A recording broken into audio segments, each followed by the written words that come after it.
Hey friends, I hope the morning's treating you well. It's a cold and windy day here in Terre Haute, Indiana, and I ducked into this alley to try to get out of the wind, see if I can stay warm. But I want to talk about Spotify this morning, the streaming services in general, and these are my personal opinions. This is what I think about it. I've never shared it before publicly. I figure what the hell. But I wanted to say this up front. If you're out there listening to my music, no matter how you acquired it or how you choose to listen to it, thank you. That's all I've ever wanted. I've never, wanted to be famous, never had any delusions about getting rich or anything like that. Just wanted to make music and express myself and have fun and have people listen to it and enjoy it and get lost in it. It seems like it would be very rude of me to scold you for the way that you choose to listen to my music. That just doesn't seem like a good way to go through life. So I want to say that out front. So I was one of these guys that when the MP3 came out, and the iPod, when I first heard about the iPods, I was like, why would anybody want to listen to music that way? How could it possibly sound good? And I would joke about it with my friends, and I just was completely uninterested in any of it. And, have the bumper sticker lines about, has anybody ever rolled a joint on an MP3? Even though I don't smoke, I would think stuff like that was funny. It is funny, but I didn't get it. So years went by and people were enjoying iPods and I just didn't care. It wasn't for me.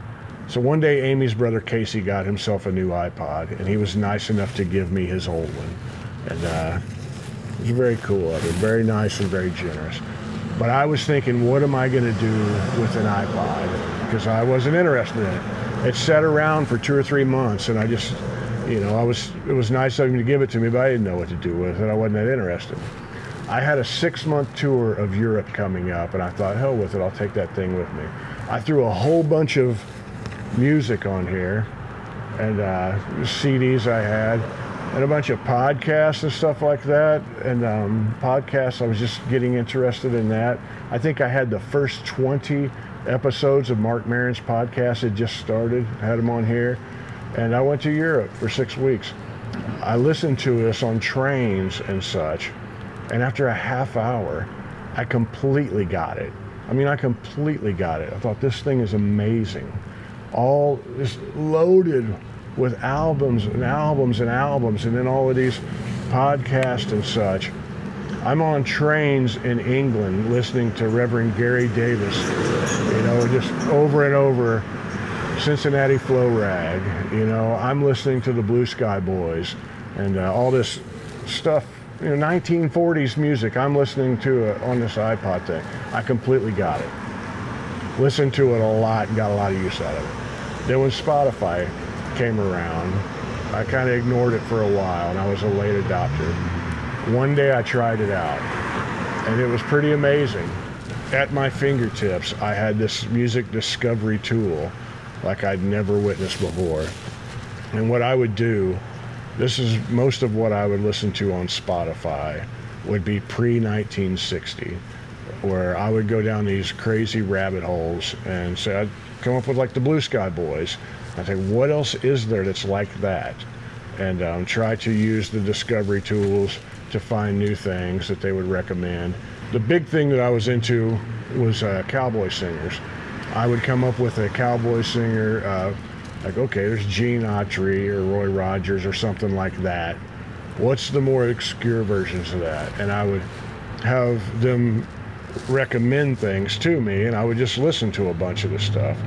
And I discovered so much stuff that I love, and all of this stuff is like pre-1960, pre-1950. I hardly ever listened to anything after that on Spotify. But there was all of this stuff to discover, and it was beautiful, and I really, really enjoyed that. So that's one of the good sides. So you guys are saying, hey Otis, when are you going to talk about the bad stuff? Well, here's the bad stuff. I think one of the worst things about Spotify is artists did not get to negotiate their own royalty rate. And there's friends of mine who are way smarter about all of this, and I'd love to interview them sometime. One thing they often bring up, which is a good point, when you hear stories of these classic rock artists who had millions and millions, maybe 30 or 100 million plays, and they got paid $37 and a ham sandwich. You know, I feel terrible for them. That sucks. I feel terrible for them. One thing that never gets mentioned, a lot of times those artists sign like major label deals, and there's a whole lot of people taking a cut out of that.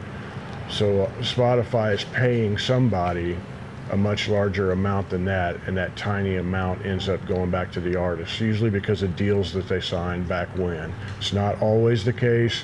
I'm not an expert at any of that. There's people way smarter than me that I know that I would love to interview sometime and have them explain it much better to me, but I feel terrible for those artists. They didn't know Spotify would ever exist back when they signed those deals. It's just a really bad, terrible situation. I'm standing here in Terre Haute, Indiana right now, and if you have old records, 45s or 33s, if you have cassettes, 8-tracks or CDs in your house, I guarantee you that some of them were manufactured right here in Terre Haute. If you're an American, this was one of the major hubs. There were thousands of people employed.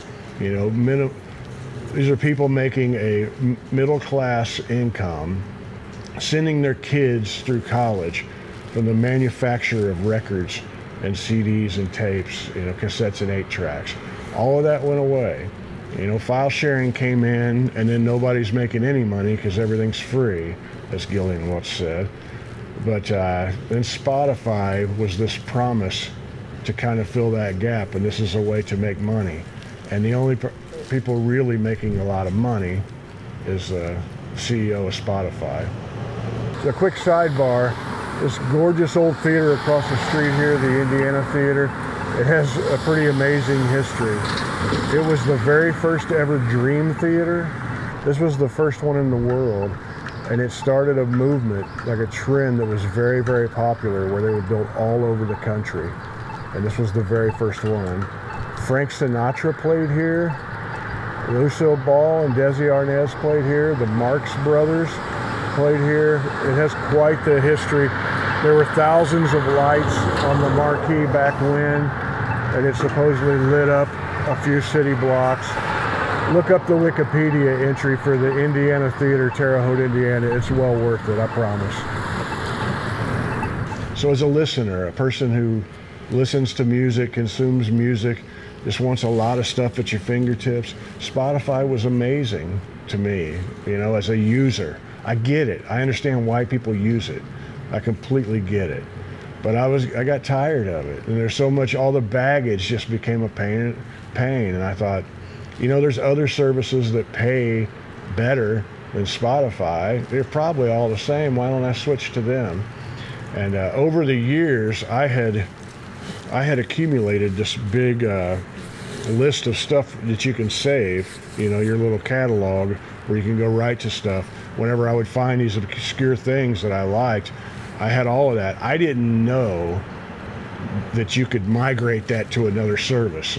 Maybe you guys don't know that either. I didn't know that.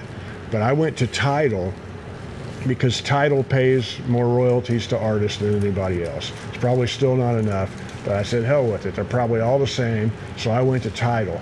I didn't know I could move my whole library or whatever it is from Spotify, so I just deleted it and said good riddance and was done with it. So that's the nuanced part, and I'm not defending Spotify. I think Spotify as a company sucks.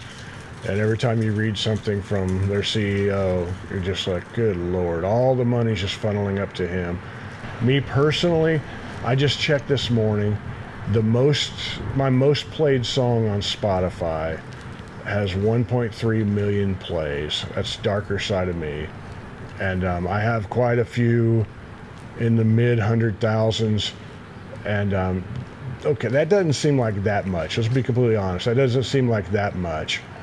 So with that kind of plays, I get paid between, let's say about $300 a month from Spotify, maybe 200 sometimes, maybe 400. It really doesn't go above that. But that's what I get paid from Spotify. But I own everything. I have, you know, halfway decent sized catalog of albums, and a certain amount of people listen to them, and I really am appreciative. I've never ever tried to plug my Spotify, which is probably dumb. I've never tried to get on a playlist or anything, which is probably dumb. I'll say it's dumb. So maybe you guys should add me on Spotify right now. Whatever you do, whether you follow somebody or save or whatever, just look it up while we're thinking about it if you're a Spotify person. But to be completely honest, that amount of money seems kind of fair to me. For me, I'm not saying for other people, but I don't really know why it would be much more than that. And I have friends who make way more than that from there, and they own everything. I have one particular friend who about half of you would know the name, and I'm not going to say the name, as an artist. And this person told me that when they release a new record, like a new release, for the first couple months total, they'll get a payment that totals around $20,000, but they own everything, where they're self-releasing, and they have a good-sized fan base, and that money makes it to them. So that's a certain amount of money. So I don't know. There's a lot of nuance to some of this stuff, and but I didn't like them, and I ditched them. I thought there's better ways to do this. I thought even if I go back to my MP3 player, my iPod, you know, go back to that. I'd like to spend more time with it. There's no music discovery on this, but it's good. I ended up getting a Sirius XM subscription. There was a deal that I saw where it was $5 a month if you agree to two years. And I thought, what is that? Like, that's nothing, you know? So I'm like, yeah, okay. So I did that. And when I'm driving, I drive back and forth to Nashville a lot, you know, 5-hour drive each way. I drive across the country for shows. I'll listen to that. And I've heard all kinds of music I never ever would have heard if it wasn't for that. I like, I'll listen to outlaw country because I like hearing Mojo Nixon, you know, and Dallas Wayne. Mojo's no longer with us, sadly. But, you know, Elizabeth Cook. I don't really get to see Elizabeth that often anymore, but it's nice to, you turn on the radio and there's her voice, and, you know, love Elizabeth, and it just makes me feel good. The new music I don't always really jive with or whatever, but I just have a lot of presets. Sirius XMU, I listen to it. I just go to it, and man, there's so much good stuff I've heard on there that I wouldn't have known about. I said something a few weeks ago about the band Wednesday, the song Quarry, which, you know, I never would have heard that if it wasn't for that. I thought the Boy Genius record, I heard a bunch of songs off of that over the last year. I thought that was great stuff. It was really great stuff. And, you know, LCD Sound System, I always heard their name. And I hadn't heard, I guess I'd heard them on commercials all the time, but didn't realize what it was. And, man, there's a lot to like about that. It really jived with me, where I don't like the drum machines and all of that, but the way they put songs together is really, really interesting, and they have a lot of hooks. And I sit and imagine if there was a band doing that, like the way they put the songs together. The arrangements are really cool, the structure, and it's something that I wouldn't have thought of, and it's neat hearing that, you know, and then you digest it and it becomes part of your own mind a little bit. But I sit and imagine Lou Reed doing some of that stuff, and it being more of a traditional guitar, bass, drums type thing, organ. Anyway, I'm getting off track, but there's so many things that I've heard on Sirius XMU that I dig. You know, I just skip around. There's a lot of things I don't like on there, but it's fun being turned on to stuff you wouldn't have known about. Also, Bandcamp. When Bandcamp first started, we'll say, I guess is that a streaming service? Would that count? It's a store. When it first started, I think it was right when I released an album called Joe Hill's Ashes, and I was looking for, you know, well, I'll put it on iTunes or whatever, and then Bandcamp started up, and they didn't know how they were going to make money. They hadn't figured it out, you know, so they decided to heck with it. We're just going to put this platform out there, and people can use it, and we won't take a cut. And so I got to put Joe Hill's Ashes up, and I was like, okay, this is the only streaming outlet I'll put this on, or the only download digital site I'll put it on for a while, and I'll keep all the money out of that. And man, I sold a lot through there and got to keep all of it. It went on for at least 6 months before they started taking a little cut, and it built a lot of goodwill, a whole lot of goodwill. And then during the pandemic, Bandcamp had their Bandcamp Fridays where they would have sales or whatever, and they just wouldn't take money from artists. So artists would say, hey, come and check out my Bandcamp this Friday. The artist gets all the money. They did that. Spotify didn't do that. Spotify kept giving their CEO just huge amounts of money, you know, and so Bandcamp's pretty neat. They got sold recently, and I heard that they laid off a whole lot of the good people that had made it whatever it was, and that sucks. But if you haven't tried Bandcamp, give it a look and try. Maybe it'll work. Tidal, I've honestly never really jived with. I'm sure it's fine, but I don't listen to as much music from that as I thought I would have. Definitely don't listen to as much as I did from Spotify. Doesn't mean it's worse or whatever. I just ended up listening other ways. So I mentioned earlier, I make about $300 a month from Spotify. And people say, Otis, you can't make a living off of that. How's a musician supposed to get by? And they're right. But as a truly independent musician, where I mean, I've been in the DIY trenches, and it's been very good to me, like very good to me over the years. I've had this way of looking at it, and I look at it as if I have all these buckets out there. And I'm going to give credit here.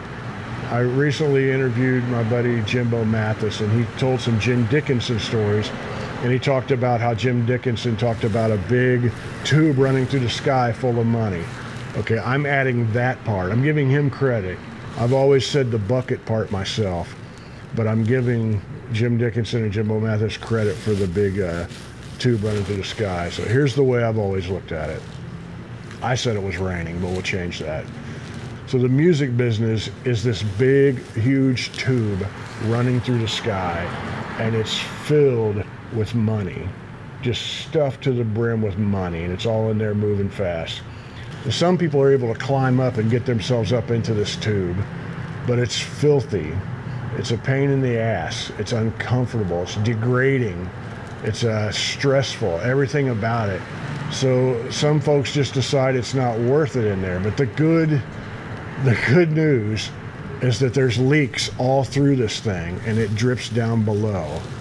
And if you're a smart person and creative, and you work really hard trying to find these leaks, you can find a leak, and you can set a bucket underneath it. And it'll come out real slowly and dripping. It won't add up to much money, but it'll add up to something. Over the course of time, you can find a whole lot of these buckets and set them around different places. One of them is my Spotify bucket, where $300 pops in there. You know, that's my Spotify bucket. I have my YouTube bucket. So if you get enough buckets sitting around, it'll all add up into being a living. And you don't have to be up into the mainstream. You can be on the outside, you know, living by your own rules, doing it your own way. You just have to find these. And since there's a lot of buckets, when one of them dries up and isn't really producing anything anymore, you don't lose everything, because everything wasn't in that tube up there of what they're allowing you to do in the mainstream. You know, you have all these different ones. You just try to replace it. You get different buckets. That's how you make a living. And I've said this 100 times in my lifetime to young artists starting out. It's like, think of it like that. How can you get these different things going? And you can do these things yourself, and you don't work for anybody. You just work for yourself, and you answer to yourself. And that's a good place to be. But speaking of buckets, you might ask Otis, why are you in Terre Haute? I said, well, I'm in Terre Haute, and I'm checking on a bucket. I'm checking on my t-shirt bucket. Why don't you guys come with me, and we'll go check it out. Where am I right now? All right, so this is United State Print Co. This is our print shop in an old liquor store in West Terre Haute. Yeah, this is where we make all this merch. Beautiful. So when you guys have special processes for like when you're printing my shirts, what kind of ink are you using? So we use discharge ink for your shirts, and we use a chemical in the ink that will dye out the fabric. So instead of just printing on top of a shirt, it actually kind of prints into it in a way, so there's no feel to it after you've washed it once. So this is a mom and pop business. Yeah, you can say that, pop and pop, you know. My business partner's in Indy, yeah. There's friends, and it's locally owned. Yes. And, how many employees do you have? Right now in the shop we have 6 employees, 7 including me, and then our retail side we have 4 employees. Okay. I'm saying all this because I want people to know that these aren't shirts made in Walmart, and these are American-made shirts. These guys are, I thought they were in Indianapolis. Part of the company is, but they print them in Terre Haute. If you buy a t-shirt from me, you're not only supporting me, but you're also supporting this mom and pop business, which is a living, breathing person right here in front of us. That's important to me. I appreciate that. So you'll be on multiple beds with the, oh, you're bringing it over to here, okay. Yeah, I had to heat that up with the flash there. And it makes the glue heat up a little bit so it'll stick to the pallet. Beautiful. Just checking this out here, make sure everything is as it should be. And it looks pretty good.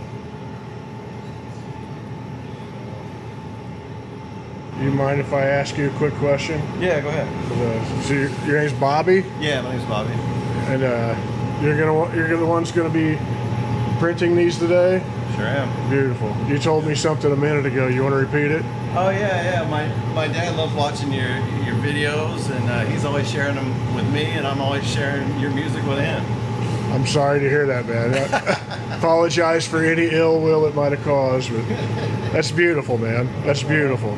Thank you for printing these today and putting up with me. Yeah, no problem. No problem at all.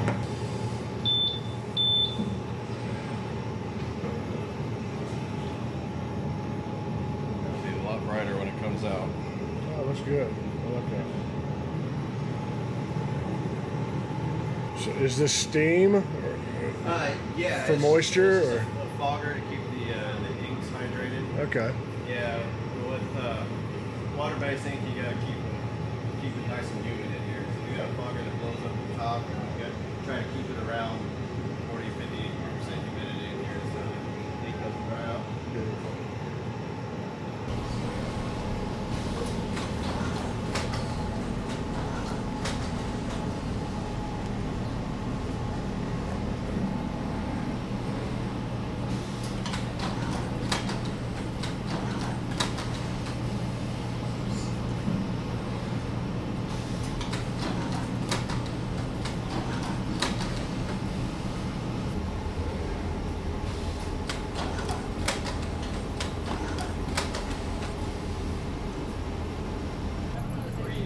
How you guys doing? I'm doing all right.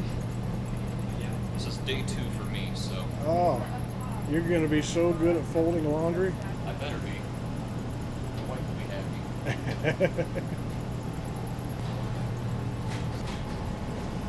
I'll put a link down below in the description, and then I'll pin it in the top comment to where you guys can check out the t-shirts and help fill up my t-shirt bucket. And go add me on Spotify. Do whatever the hell people do there. If you dig Spotify, that's your business. Go listen to me on there if that's how you do it, or whatever streaming service. But add me on there. Add me on playlists. Do all that good stuff. And if you don't use Spotify, you know, just listen to one of my records or whatever. Just keep watching the videos. And I shared a much longer version of that video from the t-shirt shop on my Patreon and channel members. If you're interested in that stuff, you can go check that out there. But either way, I'll talk to you guys soon. Much love to you.